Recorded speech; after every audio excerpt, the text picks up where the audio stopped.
மரத்தை நட்டாதான் பலன். அப்ப நீ விதைச்சாதான் உனக்கு பலன். ஆமென்.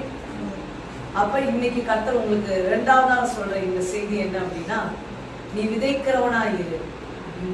தேவனுடைய ஜீவனுள்ள வார்த்தைய, ஆண்டவருடைய வார்த்தை ஒவ்வொன்றும் உருவாக்கக்கூடியதா இருக்கு. எஸ்ஐயா 55ஆம் அதிகாரத்தில் சொல்லப்படுது, அவர் வார்த்தை ஒன்றும் வெறுமையாக திரும்புவதில்லை, அது நிறைவேறும். சிலரோட வார்த்தை அவன் அப்படி சொல்லிட்டானா அது அப்படியே நடந்துரும் நினைக்கிற, பயப்படுற. கர்த்தருடைய வார்த்தைக்கு அப்படி பயப்பட. அவர் சொல்லிட்டாருன்னா நடக்கும். ஆமென். அவர் என்ன சொன்னாரோ அது மட்டும் தான் நடக்கும். இவன் நடந்துருவியா, என்ன கோடா கோடியே பெருக வச்சிருவாரியா, என்னை காப்பாத்திடுவாயா, அவர் சொன்ன நடந்துருவியா அப்படின்னு பயப்படு. ஆமென். ஹல்லேலூயா. சந்தேகப்படாமல் கர்த்தருடைய வார்த்தைய நீ விசுவாசித்து மற்றவர்களுக்கும் அந்த வார்த்தையை கொடு. அவனுக்குள்ளும் அந்த வார்த்தை உருவா ஜீவன் பெறும்.